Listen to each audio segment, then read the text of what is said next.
அண்ணன் திருமாவளவன் திமுக கூட்டணியில வஞ்சிக்கப்பட்டிருக்கிறார். இரட்டை இலக்கில் கேட்டார், 8 மனுஷன் வாழ்க்கை புடிச்சுக்கோன்னு ரஜினி பாட்டு மாதிரி 8 கொடுக்குறாங்க அவருக்கு. தேமுதிக ஓட் பேங்கே கிடையாத ஒரு கட்சி, ஓட் பேங்கே இல்ல, 0. அவங்களுக்கு 10 கொடுக்குறாங்க, ஒரு மேல் சபை எம்பி கொடுக்குறாங்க. சிலர் அழுவார் சிலர் சிரிப்பார்னு பாட்டுக்குதுல, நான் அழுது கொண்டே சிரிக்கின்றேன். அதுதான் அண்ணன் திருமாவளவன் நிலைமை. அதை விட மோசமான நிலைமை கமலஹாசன் நிலைமை. இந்த வாட்டி தேர்தல் நிக்க போறது இல்ல, சப்போர்ட் தான் பண்ண போறேன்ற மாதிரி சொல்லியிருக்காரு. மானங்கட்டம், உனக்கு எதுக்கு இது, உனக்கு எதுக்குன்ற வாழ்வே மாயும் இந்த வாழ்வே மாயும் பாட்டு பாடினுக்கிறாரு. பாவட்டா சோடு வந்ததுன்னு பாட்டு பாடினுக்கிறாரு. சும்மா பிஜேபி உள்ள வந்துடும், பிஜேபி உள்ள வந்துடும், இந்த சும்மா இந்த புளிப்பு காட்டுற கதெல்லாம் வேணாம். பிஜேபியை உள்ள இட்டுக்குன்னு வந்ததே நீங்க தான். இப்பவே அண்டர் கிரவுண்ட் டீலிங்ல தான் பிஜேபி கூட. ஆமாங்க, இவங்க ஏற்கனவே பழைய நண்பர்கள், இவங்க பழைய பார்ட்னர்ஸ். 99ல் பிஜேபியோட கூட்டணி வச்சு அதில் மத்திய அமைச்சரா முரசொலி மாறெல்லாம் இருந்தாங்க. விஜய் தான் சம்பாரிச்சு சுயமா சம்பாரிச்சு சொத்தை அதை வச்சு கட்சி நடத்துறாரு. தன் சொந்த பணத்தை செலவு பண்றாரு. ஒரு விமானத்துல போறார், தனி விமானத்துலன்னா சொந்த காசுல போறார். உன்ன மாதிரி கவர்மெண்ட் பணத்தை திறன் நிதி வாங்கி கட்சிக்காரன் பணத்தை வாங்கி ஊழல் பண்ணி போல. இன்னைக்கு தலைவர் வெளியே வராருனா கூட அவர் கார்ல இருந்து டிரைவர்ல இருந்து பெட்ரோல் இருந்து முன்ன போற வண்டி பின்ன போற வண்டி எல்லாம் ஒட்டு மொத்த செலவும் தலைவருடைய சொந்த பணம். நீங்க சொன்னீங்க விஜய் அவர்கள் இந்த தேர்தலில் ஜெயிப்பார். ஆனா அவர் சினிமால பேசுற டைலாக் தான் இங்க பேசிட்டு இருக்காரு. அவருக்கு அரசியல் களம் இன்னுமே புரியல அப்படின்ற. அரசியல் களம் என்ன அரசியல் களம் சொல்லி எனக்கு ஒன்றும் புரியல. அரசியல் களம் இன்னாதான் இவனுங்க சொல்லி வைக்கிறானுங்க. இன்னாதான் இவனுங்க அரசியல் அப்படி படிச்சு பெரிய வரலாறையும் புவியிலும் படிச்சுட்டு வந்துக்கிறானுங்க. இந்த புடிங்கெல்லாம் எனக்கு ஒன்றும் புரியலையே. நல்லது செய்யணும்னு நினைக்கிறேன், இதுதான்டா என் கொள்கை. அப்புறம் என்னடா அப்புறம் நல்லா கேட்க போறேன் அவங்க. இப்ப மாட்டு சக்தியா தாவேக்கா வரும்னு சொல்றீங்க. ஆனா அவரோட பர்சனல் லைஃப்லயே ஆயிர ப்ராப்ளம் இருக்குல்ல சார். சங்கீதா டிவோர்ஸ், நான் இதெல்லாம் பேசக்கூடாது. பேசினா இந்த நேர்காணல் வேற மாதிரி போயிடும். சித்திரைவன் மீடியா நேயர்களுக்கு வணக்கம். இன்று தாவேக்காவை சார்ந்த ஓட்டேரி ஜெயக்குமார் அவர்கள் தான் நம்மளோட இணைஞ்சிருக்காங்க. வணக்கம் சார். வணக்கம். இந்த திமுகவுக்கும் காங்கிரஸுக்கும் கூட பாத்தீங்கன்னா இந்த தொகுதி பங்கீடுல கூட பிரச்சனை நடந்துட்டு இருக்குல்ல, இதை எப்படி பாக்குறீங்க சார்? திமுக காங்கிரஸ் தொகுதி பங்கீடு முடிஞ்சிடுச்சு. அவங்களுக்கு எதிர்பார்த்ததை விட அதிகமாக 25க்கு கொடுத்ததே அதிகம்னு சொன்னாங்க. அப்புறம் 28 ஒரு மேல் சபை எம்பி கொடுத்துருக்காங்க. அண்ணன் திருமாவளவன் திமுக கூட்டணியில வஞ்சிக்கப்பட்டிருக்கிறார். இடதுசாரிகள் திமுக கூட்டணியில வஞ்சிக்கப்பட்டிருக்கிறாங்க. போன முறை 6 கொடுக்கப்பட்ட இடதுசாரிகளுக்கு இந்த முறை 5 தான் கொடுத்துருக்குது. அப்போ கூட அவனுக்கு யாரும் மானயனோ சூடு சொரணம் வந்து என்னடா போன முறையை விட ஜாஸ்தி கம்மியாக கொடுக்குறேன், நாங்கள் அதை விட அதிகமாக கேட்டோம் அப்படின்னு கேட்கறதுக்கு அவங்களுக்கு துப்பு இல்லை, நாதி இல்லை, வக்கு இல்லை. கம்யூனிஸ்டுகளுக்கு ஐயோ பாவம்.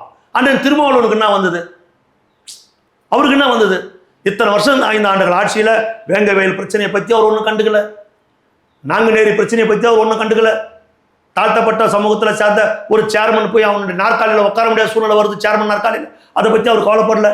ஒரு தேசிய கொடி ஏற்ற முடியல, அதை பற்றி அவர் வருத்தப்படல. இவ்வளவு பிரச்சனைகள் இருக்குது, எல்லாத்தையும் பொறுத்துக்கணும் பல்ல கட்சிக்குன்னு திமுக கூட பயணம் பண்ணார். அவருக்கு வெறும் 8 இரட்டை இலக்கில் கேட்டார், 8 மனுஷன் வாழ்க்கை புடிச்சுக்கோன்னு ரஜினி பாட்டு மாதிரி 8 கொடுக்குறாங்க அவருக்கு. தேமுதிக ஓட் பேங்கே கிடையாத ஒரு கட்சி, ஓட் பேங்கே இல்லை, 0.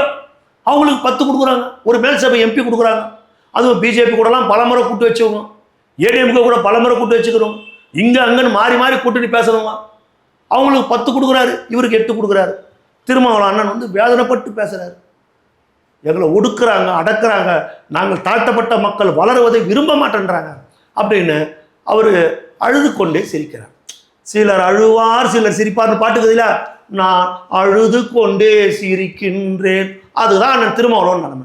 அதை விட மோசமான நிலைமை கமலஹாசன் நிலைமை. இந்த வாட்டி தேர்தல் நிக்க போறது இல்ல, சப்போர்ட் தான் பண்ண போறேன்ற மாதிரி சொல்லியிருக்காரு. மானங்கட்டம், உனக்கு எதுக்கு இது, உனக்கு எதுக்குன்ற. நீ எவ்வளோ அவமானப்படுற, எவ்வளோ அசிங்கப்படுற. ஒரு தேமுதிக 10 கொடுக்குறாங்க, உனக்கு 2 கூட கொடுக்கல. சொல்லு, நீ என்ன தியாகம் பண்ணியா? உனக்கு கொடுக்கல. உங்ககிட்ட ஒரு 5 சீட்டை கொடுத்து நீ வானான்னு சொன்னாதான் தியாகம். இது தியாகம் கிடையாதுப்பா. அவரே சொல்லியிருக்காரு சார், இது தியாகம் இல்ல கடமை தான் சொன்னாங்க. கடமையும் கிடையாது, உனக்கு கொடுக்கல, உன்னை ஏமாத்திட்டாங்க.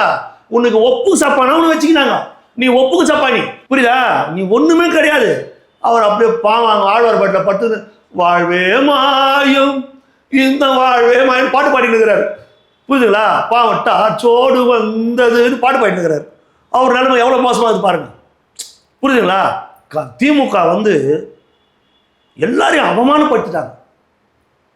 கம்யூனிஸ்டுகளை, அண்ணன் திருமாவளவனை, வேல்முருகன் அவங்களோட தான் பயணம் பண்ணாங்க. அவங்களையும் அவமானப்படுத்திட்டாங்க. சரிங்களா? காங்கிரஸ் கூட நான் விஜய் கிட்ட போகிறேன் பயங்காட்டி சீட்டு வாங்கிட்டாங்க. பயங்கட்டி வாங்கிட்டாங்க. ஆனால் இந்த தேர்தல் முடிஞ்ச உடனே திமுக பிஜேபியோட போவோம் பாருங்க. அவங்க காங்கிரஸோடு இருக்க மாட்டாங்க, அவங்க பிஜேபியோட தான் போவாங்க. ஏற்கனவே அவங்க தேர்தலாம் பல தேர்தல் பிஜேபியோட கூட்டணி வச்சவங்க தான் திமுக. சும்மா பிஜேபி உள்ளே வந்துடும், பிஜேபி உள்ளே வந்துடும், இந்த சும்மா இந்த புளிப்பு காட்டுற கதெல்லாம் வேணாம். பிஜேபியை உள்ளே இட்டுக்குன்னு வந்ததே நீங்கள் தான். இப்போவே அண்டர் கிரவுண்ட் டீலிங்கில் தான் பிஜேபி கூட. ஆமாங்க, இவங்க ஏற்கனவே பழைய நண்பர்கள், இவங்க பழைய பார்ட்னர்ஸு. 99 பிஜேபியோட கூட்டணி வச்சு அதில் மத்திய அமைச்சராக முரசொலி மாறெல்லாம் இருந்தாங்க. 2001 சட்டமன்ற தேர்தலில் பிஜேபியோட கூட்டணி வச்சிங்க. திமுகவும் பிஜேபியும் 2001 கலைஞரின் ஆதரவு பெற்ற சின்னம் தாமரை, கலைஞரின் ஆசி பெற்ற சின்னம் தாமரைன்னு நீங்க தெருவா பிரச்சாரம் பண்ணீங்க. இதே கருணாநிதி முரசொலியில ஆர்எஸ்எஸ் இயக்கம், தீகாவை போன்ற ஒரு சமூக இயக்கம், அந்த இயக்கத்தை பற்றி மக்கள் தவறாக கருதுகிறார்கள். திமுக தொண்டர்கள் வீடு வீடாக போய் ஆர்எஸ்எஸ் ஒரு புனிதமான இயக்கம் என்பதை மக்களுக்கு சொல்ல வேண்டும் அப்படின்னு சொன்னவர் கருணாநிதி முரசொலியில. பிஜேபியோட நீங்க தான் பிஜேபி தலைமையில வச்சுக்கின்னு தூக்கி ஆனீங்க. குஜராத் கோத்ரா ரயில் எரிப்பு சம்பவம் நடந்தப்பவும் பிஜேபி ஆதரிச்சது நீங்க. திமுக தான் பிஜேபியோட உறவு வச்சிருந்தது. தான் திருடி பிறரை நம்பால் ஒரு பழமொழி இருக்கும். அந்த மாதிரி இவன் தான் அயோக்கியன். கொலை செய்தவனை கூட்டத்தோடு கூட்டமாக உட்கார்ந்து கொண்டு ஒப்பாரி வைப்பது போல அவன் தான் கொலை பண்ணியிருப்பான். ஐயோ போயிட்டேன்னு அழுவான், புரியுதுங்களா? அப்புறம் கண்டுபிடிச்சா இவன் தான் கேடியா இருப்பான். கொலை செய்தவனு கூட்டத்தோடு கூட்டமாக ஒப்பாரி வைப்பது போல திருடியவனை திருடன் கத்திக்கின்னு ஓடுவதை போல, திருடனை கத்தின்னு ஓடுவான், திருடன் அவனை விட்டல முன்ன பார்ப்பான், ஓடுவதை போல பிஜேபியை தமிழ்நாட்டுக்குள்ள இட்டுக்குன்னு வந்து அறிமுகப்படுத்தி அவர்களோடு கூட்டு வைத்த இவர்களே பிஜேபி வந்துடும் நீ ஊரை ஏமாத்துறானுங்க. அதையும் இந்த தமிழ்நாட்டு ஜனங்க பொறுமையாக கேட்டுன்னு இருக்கிறாங்கன்னா இவங்களை என்னன்னு சொல்றது? தமிழ்நாட்டிலே முதன்மையான கட்சிமா தமிழக வெற்றி கழகம். தமிழ்நாட்டிலே முதன்மையான கட்சி, மக்கள் செல்வாக்குள்ள ஒரு கட்சி. தெளிவா இருக்கிறாங்க, 234 ஆட்களும் தெளிவா இருக்கிறாங்க. ஒரு திணறல, திமுக தான் திணறுது. ஆனா காசு வாங்கிட்டு தான் சீட்டு தர்றாங்க தாவேக்கால் அப்படின்ற. அது திமுகலங்க, அதெல்லாம் பொய் பிரச்சாரங்க. எவ்வளவோ பொய் பிரச்சாரத்தில் இது ஒரு பொய் பிரச்சாரம். அதெல்லாம் திமுக அதிமுக இவங்களுக்கு தான் அந்த ஸ்டைல். இத்தனை கோடி கொடு, அத்தனை கோடி கொடு, இவ்வளோ அமௌண்ட் கொடு, தேர்தல் செலவை நீ பார்த்துக்கா, கட்சிக்கு நீ அதை கொடு இதை கொடு, இந்த சீமா மாதிரி ஆளுங்க திரள் நிதி கொடு, ஊர் சொத்தை வாங்கி தொண்டங்கிட்ட துட்டை வாங்கி வீட்டு வாடகை கட்டுறது, பொள்ளையில் பெரிய இன்டர்நேஷனல் ஸ்கூலில் படிக்க வைக்கிறது, இவனுங்க பண்ணுற வேலை அதெல்லாம். விஜய் வந்து தான் சம்பாரித்து சுயமாக சம்பாரித்து சொத்தை அதை வச்சு கட்சி நடத்துறாரு. தன் சொந்த பணத்தை செலவு பண்ணுறாரு. ஒரு விமானத்தில் போகிறார், தனி விமானத்தில்னா சொந்த காசில் போகிறார். உன்ன மாதிரி கவர்மெண்ட் பணத்தை திரள் நிதி வாங்கி கட்சிக்காரன் பணத்தை வாங்கி ஊழல் பண்ணி போல தன் சொந்த பணத்தில் போகிறாரு, சொந்த பணத்தை செலவழிக்கிறார். இன்னைக்கு தலைவர் வெளியே வராருனா கூட அவர் கார்லேருந்து டிரைவர்லேருந்து பெட்ரோல்லேருந்து முன்ன போகிற வண்டி பின்ன போகிற வண்டி எல்லாம் ஒட்டு மொத்த செலவும் தலைவருடைய சொந்த பணம். புரியுதுங்களா? தலைவருடைய பணம். அப்பேற்பட்ட இயக்கம் அவருக்குன்னு ஆள் திமுக தான் ஆள் கிடையாது. வேட்பாளராக கனிமொழி எதை நிற்க சொல்லுங்க, தமிழ்நாட்டு அரசுக்கு கனிமொழி பேர் சொல்லுங்க பார்க்கலாம். கனிமொழி சீட்டு கொடுக்க சொல்லுங்க. நியாயமாக அந்த முதல்ல துணை முதலமைச்சராக இருக்கணும். ஸ்டாலின் முதலமைச்சர், கனிமொழி துணை முதலமைச்சர், அதுதான் நியாயம். தயாளம்மா புள்ள முதலமைச்சர், ராஜாத்தி அம்மா பொண்ணு வரணும் அந்த இடத்துக்கு துணை முதலமைச்சர். அப்படி தானே தலைவர் கரெக்டாக 2 குடும்பம் பேலன்ஸ் பண்ணார். 2 குடும்பத்தையும் தமிழக தலைவர் காலையில் இந்த பெரிய வீட்டில் டிஃபன் சாப்பிட்டாருன்னா சாயங்காலம் அந்த அம்மா ராஜாத்தி அம்மா வீட்டில் போய் மதியானம் சாப்பாடு சாப்பிடுவார். அந்த தலைவனுக்கு இருந்த அந்த பக்குவம் கொடுக்கல. சொல்லு, நீ முதலமைச்சர்னா இவங்கள துணை முதலமைச்சர் இந்த மாதிரி ஆக்கியிருக்கணும். சொல்லுமா, இந்த மாதிரி துணை முதலமைச்சர் ஆகல. சரி, இப்போ அந்த மாதிரி எம்எல்ஏ சீட்னா கொடுக்கணும்ல. நீ எம்பியாவே இருன்றாங்க. ஸ்டாலின் குடும்பத்து பெண்கள் யாரும் ஒத்துக்கல கனிமொழி வந்து மாநில அரசியலுக்கு வர்றது. அவங்களே அந்த கட்சியில சும்மா தானே சார் இருக்காங்க, அப்பப்போ ஏதாவது வந்து பேசிட்டு போயிட்டு. அவங்க உண்மையிலே சொல்ற ஒரு ஆளுமை மிக்க பெண் தலைவர். அவங்க தமிழ்நாட்டு அரசியலுக்குள்ள அவங்க வந்தா அவங்க தான் தீர்மானிப்பாங்க. தமிழ்நாட்டு அரசியல் திமுக, தமிழ்நாட்டு அரசியல் திமுக அவங்க தீர்மானிப்பாங்க. அதனால பயம், எங்க திமுகவுடைய வருங்கால தலைவரா கனிமொழி வந்துட போறாங்க அப்படின்ற பயம், உதயநிதிக்கு பெரிய போட்டியாக இவங்க வந்துட போறாங்க அப்படின்ற பயம். இப்ப கனிமொழியை பாருங்க, கலைஞருடைய பொண்ணுங்க அந்த மாதிரி ரொம்ப கஷ்டப்பட்டுக்கிறாங்க. அந்த கட்சிக்காக ஏதோ கலைஞரோட இருந்தாங்க, போனாங்க வந்தாங்க இருந்தாங்க, சரி இருக்கட்டும். சரி, ஸ்டாலின் அண்ணன் சரி ரைட்டு கையை கட்டி நிற்கிறாங்க. உதயநிதி கிட்ட கை கட்டி நிற்கணுமா அவங்க? சொல்லுங்க. கலைஞருடைய பொண்ணு ஸ்டாலின் புள்ள கிட்ட கை கட்டி நிற்கணுமா? இவங்க சர்வீஸ்னா அவர் சர்வீஸ்னா? அப்போ அதெல்லாம் அவங்க யோசிப்பாங்கல்ல. அது ஒரு பெரிய பிரச்சனை வந்து நிற்குது. பார்க்கலாம். இப்போ பார்த்தீங்கன்னா ஓபிஎஸ் அவர்கள் கூட அதிமுகலேருந்து போய் இணைஞ்சிருக்காரு. ஓபிஎஸ் பற்றி பேசாதம்மா, ஒரு துரோகிமா. ஓபிஎஸ் ஒரு துரோகி, பச்சை துரோகி. எடப்பாடி பழனிசாமி ஒரு துரோகினா ஓபிஎஸ் ஒரு துரோகி. இந்த 2 துரோகியும் கூட வச்சுன்னு அம்மா இருந்தாங்க பாரு, அதான் அவங்க போய் சீக்கிரம் சேர்ந்தாங்க. இந்த மாதிரி ஆளுங்களெல்லாம் வளர்த்து விட்டோமே. எப்படி எடப்பாடி பழனிசாமி எப்படி சசிகலா காலில் எப்படி உழுந்து போய் எப்படி போய் அப்படியே அழுது அந்த முதலமைச்சர் பதவி வாங்கினார். கடைசியில் சசிகலாவுக்கு எவ்வளோ பெரிய துரோகத்தை அவர் பண்ணார், நம்பிக்கை துரோகத்தை. அதே தான் ஓபிஎஸ். இவரும் துரோகி அவரும் துரோகி. அவர் பாரு அம்மா 3 முறை அவரை முதலமைச்சராக உட்கார வச்சாங்க. போய் திமுகவில் போய் சேரலாமா? உனக்கு கூசலை? புரட்சித் தலைவர் அம்மாவுடைய படத்தை எடுத்துகிட்டு ஸ்டாலின் படத்தை உன் காரில் வைக்கிறிய, உனக்கு வெக்கமா இல்லை? இவ்வளோ அரசியல் அரிப்படுத்தி தெரியுதா உனக்கு? இத்தனை வயசுக்கு மேலே 3 முறை முதலமைச்சராக இருந்த நீ ஒரு எம்எல்ஏ ஆகணுமா? உனக்கு கண்டி ஓட்டு போட்டானா ஐயோ அந்த ஜனங்களை என்னன்னு சொல்கிறது? போட மாட்டாங்க. சொல்கிறேன் ஒரு பேச்சுக்கு. அங்கே போதுமான சீட் எம்எல்ஏ சீட் கிடைக்கல அப்படின்ட்டு தான் திமுகவுக்கு வந்திருக்காரு. ஆனால் நீ 3 முறை முதலமைச்சராக இருந்துட்டியே, அம்மா உன்னை உச்சத்தில் வச்செல்லாம் பார்த்துட்டாங்களே. அம்மா இல்லைப்பா இதோட எனக்கு போதும்னு சொல்லிட்டு போக வேண்டியது தானே. வயசாகிடுச்சு நான் போகிறேன், நடக்கவே முடியலையே, ரோபோட் மாதிரி நடக்கிறிய. அப்புறம் இன்னும் உங்களுக்கு இவ்வளோ அரசியல் அரிப்பு, ஊழல், லஞ்சம், இன்னும் சம்பாதிக்கணும், இன்னும் பணத்தாசை உடலை உங்களுக்கு. அதனால தான் உங்கள் யாருக்கும் விஜயை பார்த்தா பிடிக்கல. ஒரு மாற்றத்துக்கான அரசியல் என்றார, இனி நம்ம கொள்ளடிக்க முடியாத, திருட முடியாத, பணத்தை வறுத்து துண்ண முடியாத சொல்லுங்க. அதனால தான் அவரை பார்த்தா இவங்களுக்கு பிடிக்கல. ஆனால் இது எல்லாத்தையும் மாறுங்க. வர 23ஆம் தேதி மக்கள் தெளிவான தீர்ப்பை கொடுப்பாங்க. விசில் சின்னத்தில் ஓட்டை குத்துன்னு குத்துவாங்க. ஓட்டு எண்ணும் போது உங்களுக்கு தெரியும், தமிழ்நாடு முழுதும் விஜய் லீடிங்கில் வருவார், ஆட்சியை பிடிப்பார். இது நடக்க போதா இல்லை பாருங்க. மக்கள் ஒரு மௌன புரட்சியை நடத்தி காட்டுவாங்க வர 23ஆம் தேதி. அத்தனையும் மக்கள் வேடிக்கை பார்க்குறாங்க, அத்தனையும் பார்க்குறாங்க. தரமில்லாத சாலைகள், தரமில்லாத குடிநீர், தரமில்லாத மருத்துவமனை, தரமில்லாத பள்ளிக்கூடங்கள், தரமில்லாத கல்வி, பெண்களுக்கு பாதுகாப்பு இல்லை, வயதான மூதாட்டிகளுக்கும் பாதுகாப்பு இல்லை, எங்கு பார்த்தாலும் போதைப் பொருள் நடமாட்டம், பள்ளி மாணவர்கள் கையிலெல்லாம் மது பாட்டில், கஞ்சா, இன்னும் பவுடர், அபீன், இவ்வளவு போதை நடமாட்டம், சட்டம் ஒழுங்கு சீர்குலைவு, யாருடைய உயிருக்கும் உத்தரவாதம் இல்லை, யாருக்கும் பாதுகாப்பு இல்லை, எதுலேயும் பார்த்தாலும் லஞ்சம், கொள்ளை, கக்கூசில் கூட 1000 கோடி ரூபாய் ஊழல் பண்ணியிருக்கிறானுங்க. ஒரு சின்டெக்ஸை மெயின்டைன் பண்ணுறதுக்கு, ஒரு கழிவறையை சுத்தம் பண்ணுறதுக்கு 800 ஒரு நாளைக்கு 10 ரூபாய் ப்ளீச்சிங் பவுடர் போட்டு கழுவுனா போயிடும். 800 ஒரே ஒரு சின்டெக்ஸுக்கு ஒரு நாளைக்கு. அது எந்த நாட்டிலிருந்து மருந்து வாங்கி ஊற்றுறானுன்னு தெரியல. அப்பவும் கார்பரேஷன் ட்ரக்ஸ் நாறுது, கழுவுறதே கிடையாது. 1000 கோடி ஊழல் செஞ்சுருக்கிறானுங்க. இவ்வளவு அக்கிரமடியாக நடக்குது. நிச்சயமாக ஒரு மாற்றத்தை தமிழ்நாட்டு மக்கள் ஏற்படுத்துவாங்க. நீங்க சொன்னீங்க விஜய் அவர்கள் இந்த தேர்தலில் ஜெயிப்பார். ஆனா அவர் சினிமாவில் பேசுற டைலாக் தான் இங்க பேசிட்டு இருக்காரு. அவருக்கு அரசியல் களம் இன்னுமே புரியல அப்படின்ற. அதெல்லாம் சொல்றவங்களுக்கு தான் புரியல, சொல்றவங்களுக்கு தான் புரியல. புரியுதா? அரசியல் களம் என்ன அரசியல் களம் சொல்லி எனக்கு ஒன்றும் புரியல. அரசியல் களம் இன்னாதான் இவனுக்கு சொல்லி வைக்கிறானுங்க. இன்னாதான் இவனுக்கு அரசியல் அப்படி படிச்சு பெரிய வரலாறையும் புவியிலும் படிச்சுட்டு வந்துக்கிறானுங்க. இந்த புடிங்கெல்லாம் எனக்கு ஒன்றும் புரியலையே. நல்லது செய்யணும்னு நினைக்கிறேன், இதுதான்டா என் கொள்கை. அப்புறம் என்னடா அப்புறம் நல்லா கேட்க போறேன்டா அவங்கள. இன்னும் அவன் கொள்கை ஊழல் பண்ணாமல் லஞ்சம் வாங்காம மக்களுக்கு நல்லது செய்யணும், அதுதான்டா என் கொள்கை. ஒரு வரியில முடிஞ்சிடுச்சு எல்லாமே. என்ன புரியணும் சொல்லுங்க. ஊழல் பண்றதால உங்க கொள்கை, ஊர் சொத்தை வளைக்கிறதால உங்க கொள்கை, உங்க லட்சியம் இருக்கட்டும், இதோட ஒழிஞ்சு போயிடுது. அப்புறம் உனக்கு புரியுது, என்னடா புரியணும்? இன்னும் எனக்கு ஒன்றும் புரியல. இன்னும் எந்த இடத்துல படிச்சுட்டு வரணும் எனக்கு ஒன்றும் புரியலையே. இவங்கெல்லாம் எந்த யூனிவர்சிட்டியில் படிச்சுட்டு வந்துக்கிறாங்க சொல்லுங்க. அப்படி படிச்சுட்டு வந்தா இன்டர்வியூல அந்த பத்திரிகையில கேட்குற கேள்விக்கு பதில் சொல்ல முடியலையே. நல்லது செய்யணுங்க, மக்களுக்கு நல்லது செய்யணும்னு தலைவர் விஜய் நினைக்கிறார். அதுதான் அவர் கொள்கை. அவ்வளோதான். மக்களுக்கு நல்லது செய்யணும், என் மக்கள் நல்லா இருக்கணும், எங்கள் அக்கா தங்கச்சிங்க பாதுகாப்பாக இருக்கணும், அவங்களுக்கு வளமான ஒரு எதிர்காலத்தை ஏற்படுத்தி கொடுக்கணும், இந்த நாட்டுடைய பொருளாதாரத்தை உயர்த்தணும், வேலையில்லா திண்டாட்டத்தை ஒழிக்கணும். பொருளாதாரம் உயர்ந்தாலும் எல்லா பிரச்சனையும் தீர்ந்துடும். அவ்வளோதான். ஊழல் இல்லாமல் இருக்கணும். இந்த 30% 40% கமிஷன் வாங்குறாங்க பாரு, அந்த கமிஷன் இல்லாத ஆட்சி நடத்தணும். போதுமே, இது போதுமே, ஒரு பிரச்சனையும் இல்லையே. இது ஒன்று போதாதா? புரியுதுங்களா? இது ஒன்று போதாதா? இப்போ தமிழ்நாடு ஓஹா ஓஹோ ஸ்டாலின் ஆட்சியில் மக்கள் சுபிட்சமாக இருக்கிறான், ஓஹோன்னு வாழ்ந்துருக்கிறான். மகளிர்லாம் பெருமையா.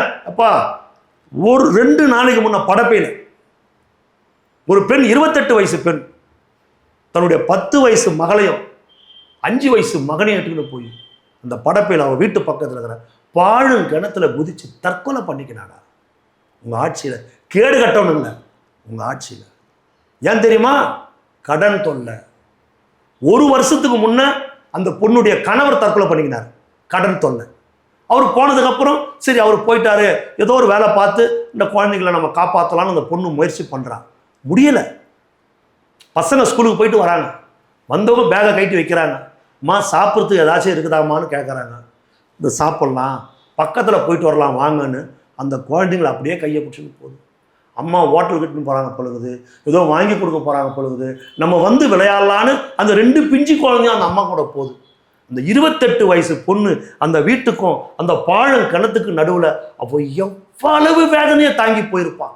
எத்தனை ஜாலியன் வாலாபாக் படுகொலைகளை அவ சந்திச்சிருப்பா, எத்தனை மரண தண்டனைகளை அவ மனசுக்குள்ள நினைச்சிருப்பா. ஐயோ, நம்ம குழந்தைகளை கொல்ல போறோமே, இந்த உலகத்தை விட்டே மறைய போறோமே, இந்த தண்ணியில் குதிக்கும் போது நம்ம குழந்தைங்க எப்படி துடிக்குமோ. சரி வேண்டாம், திரும்பி போயிடலான்னா, அம்மா பசிக்குது, எனக்கு சாப்பாடு வேணும், எனக்கு டிஃபன் வாங்கி கொடு, எனக்கு ஏதாவது பிஸ்கட் வாங்க காசு கொடுன்னு கேட்டா அதை கொடுக்கறதுக்கு நம்மளுக்கு முடியலையே அப்படின்னு அந்த 28 வயசு பொண்ணுமா, சின்ன பொண்ணுமா போய் உழுந்து உயிரை மாச்சிக்கிறாளே.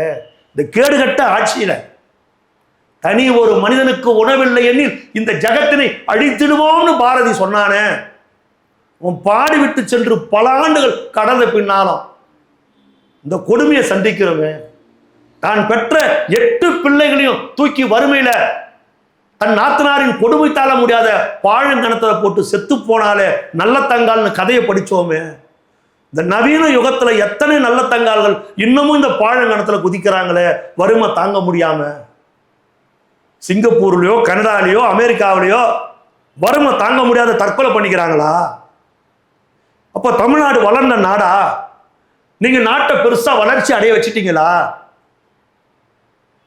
யாரடா ஏமாத்துறீங்க? ஊழல் ஊழல் ஊழல், லஞ்சம், எல்லாத்திலும் லஞ்சம், எல்லாத்திலும் ஊழல். அதுக்கு முன்ன ஒரு 10-15 நாளைக்கு முன்ன இதே மாதிரி கடன் தொல்லை, வாழ முடியல. ஒரு கார்ல பெட்ரோல் ஊத்திக்கின்னு கணவன் மனைவி 2 குழந்தை, கதவை திறந்து பார்த்தா அந்த 2 குழந்தையும் அவங்க அம்மாவை அப்படியே கட்டி பிடிச்சி வெந்து போய் எலும்பா இருக்கிறாங்க 2 குழந்தையும். அந்த தாய் எவ்வளவு வேதனையை சந்திச்சிருப்பா. ஐயோ, இந்த உலகத்துல வாழ முடியலையே பாவீங்களா, எத்தனை ஆயிரம் கோடி கொள்ளடிச்சு வச்சிருக்கிறீங்களே, அந்த பணத்தை என்னடா பண்ண போறீங்க? என்னடா பண்ண போறீங்க? என்ன பண்ண போறீங்க? இந்த நிலைமெல்லாம் மாறணும். மக்கள் இதை அனுமதிக்க கூடாது. இது ஏதோ ஒரு பிரச்சனை நினைக்க கூடாது. வறுமையில ஒருத்தர் சாவறதை ஒத்துக்க கூடாது, அதை ஒத்துக்கவே கூடாது. புரியுதாமா? இது தப்பு. இந்த ஊழல் முறியணும், இந்த சர்வாதிகார ஆட்சி, இந்த நாசக்கார ஆட்சி ஒழியணும். ஒரு நல்ல மாற்றம் தமிழ்நாட்டுக்கு வரணும். மீண்டும் மீண்டும் பேய் இல்லைன்னா பிசாசு, பிசாசு இல்லைன்னா பேய், ரெட்டல் இல்லைன்னா உதயசூரியன், உதயசூரியன் இல்லைன்னா ரெட்டலை. போதும்டா எப்பா சாமி, போதும். அதனால இவன் தெளிவாயிடுறான். மிஞ்சி போனா 5 வருஷம் தான் நம்மளை தண்டிப்பாங்க. அப்புறம் நம்ம தான் மறுபடியும் வரப்போம். மச்சான், நீ இருக்கும்போது என்ன பார்த்துக்க, நான் இருக்கும்போது உன்னை பார்த்துக்கிறேன். இவன் 2 பேரும் கூட்டுக்களவாணி, திருட்டு பசங்க. புரியுதாமா? மாற்றத்தை கொண்டு வாங்க. இவன் இல்லைன்னா அவன், அவன் இல்லைன்னா இவன் தப்பு பண்ணாதீங்க. தப்பு செஞ்சா நிரந்தரமா தண்டிங்க. 5 வருஷம் தண்டிக்கிறது கூடாது, நிரந்தரமா தண்டிங்க. தப்பு செஞ்சல, ஊர் சொத்தை கொள்ள அடிச்சல, ஊர் பணத்தை எடுத்து வீட்டு உலையில போட்டல, ஊர் தாலி அறுத்தல, உனக்கு ஓட்டே கிடையாதுடா. இந்த எங்க பரம்பரையா நாங்க சூரியன்ல தான் போடுவோம், நாங்க அப்பத்துல இருந்து இலையில தான் போடுவோம். தூக்கி கீழே போடுங்க, அதெல்லாம் தூக்கி கீழே போடுங்க. போதும், செஞ்ச தப்பு போதும், தூக்கி கீழே போடுங்க. ஒரு மாற்றத்தை கொண்டு வாங்க. விசில் சின்னத்தில் ஓட்டு போடுங்க. 5 ஆண்டுகள் இவர்கிட்ட ஆட்சியை கொடுங்க. நேர்மையான ஆட்சி, நியாயமான ஆட்சியை அவர் நடத்துவார். இப்ப மாட்டு சக்தியா தாவேக்கா வரும்னு சொல்றீங்க. ஆனா அவரோட பர்சனல் லைஃப்லயே ஆயிர ப்ராப்ளம் இருக்குல்ல சார்? சங்கீதா ஒருத்தருடைய பர்சனல் லைஃப்பை பேசினா ஊர்ல ஒரு பர்சனல் லைஃப் இருக்காது. நாத்தடிச்சிடும். அந்த பிரச்சனையை அவரால் தீர்த்து பொது வாழ்க்கையில் அவர் யாருன்னு தான் பார்க்கணும். பொது வாழ்க்கையில் அவர் யார், பொது வாழ்க்கையில் என்ன செய்யறாரு, அதை தான் பார்க்கணும். ஒரு தனிப்பட்ட மனிதருடைய ஒருத்தருடைய வாழ்க்கை, யார் குடும்பத்தில் பிரச்சனை இல்லை, யார் நான் கேட்குறேன், யார் குடும்பத்தில் பிரச்சனை இல்லை. நான் இதெல்லாம் பேசக்கூடாது. பேசினா இந்த நேர்காணல் வேற மாதிரி போயிடும். தப்பு. எல்லாரும் குடும்பத்தில் பிரச்சனை இருக்கும். பர்சனல் லைஃபை பேசக்கூடாது. அது தனிப்பட்ட வாழ்க்கை, அது தலைவருக்கும் அந்த அம்மாவுக்கும் நீதிமன்றத்துக்கும் உள்ள இருக்கிற பிரச்சனை. சரியா? நம்ம அது பேசக்கூடாது. அது தனிப்பட்ட விஷயம், அது பேசக்கூடாது. அப்புறம் நான் வந்து மற்றவங்களாம் பேசி அதெல்லாம் வேணாம். பல பேர் அதை இழுத்து விடணும். இது வேண்டாம். அரசியல் நேரத்தில் இது டைவெர்ட் பண்ணுற மாதிரி போயிடும். மக்களை திசை திருப்புறது. இதை பேசக்கூடாது. புரியுதா? நீட்டை ரத்து பண்ணுறதுக்கும் அவர் வீட்டு பிரச்சனைக்கு என்ன இருக்குது சொல்லுமா? நீட்டை ரத்து பண்ணுற நீ சொன்னல, அந்த பிரச்சனைக்கும் அவர் வீட்டு பிரச்சனைக்கு என்ன இருக்குது? விவசாய கடனை தள்ளுபடி பண்ற நீ சொன்னதுக்கும் அந்த பிரச்சனைக்கு என்ன காரணம்? அது கல்வி கடனை தள்ளுபடி பண்ணுவேன் நீ வாக்குறுதி கொடுத்ததுக்கும் அந்த பிரச்சனைக்கு என்ன சம்பந்தம் இருக்குது? கேஸுக்கு 100 ரூபாய் மானியம் தருவேன் நீ சொன்னதுக்கும் அந்த பிரச்சனைக்கு என்ன சம்பந்தம் இருக்குது? பெட்ரோலுக்கு 5 ரூபாய் கொடுப்பேன், டீசலுக்கு 4 ரூபாய் மானியம் கொடுப்பேன் நீ சொன்ன பிரச்சனைக்கும் அவர் வீட்டு பிரச்சனைக்கு என்ன சம்பந்தம் இருக்குது? நான் சொல்றது புரியுதுங்களா உங்களுக்கு?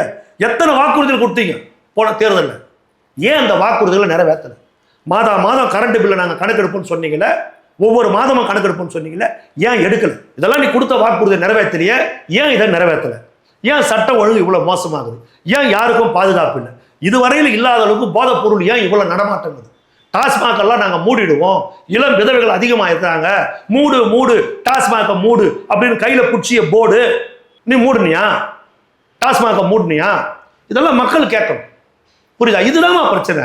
தனிப்பட்ட பிரச்சனைகளை தயவு செய்து எந்த ஒரு நேர்காணலையும் டைவர்ட் பண்ணாதீங்க. அதைத்தான் அவங்க திமுக ரொம்ப சாமர்த்தியமா பண்ணும். அதான் அந்த பிரச்சனையை அவரால் தீர்க்க முடியல. எப்படி அரசியலுக்கு வந்ததுக்கப்புறம் பிரச்சனை தீர்க்க முடியல யார் சொன்னது? புரியுதுங்களா? நம்ம அது பேசக்கூடாது, அதை பேசவே கூடாது. இந்த பிரச்சனை தீர்க்க முடியல, அந்த பிரச்சனை தீர்க்க முடியல, இதை நம்ம பேசுறது தப்பு. அது உள்ளவே நுழையக்கூடாது. அரசியலை குறித்து பல சுவாரஸ்யமான தகவல்களை பகிர்ந்தமைக்கு நன்றி சார். நன்றிம்மா.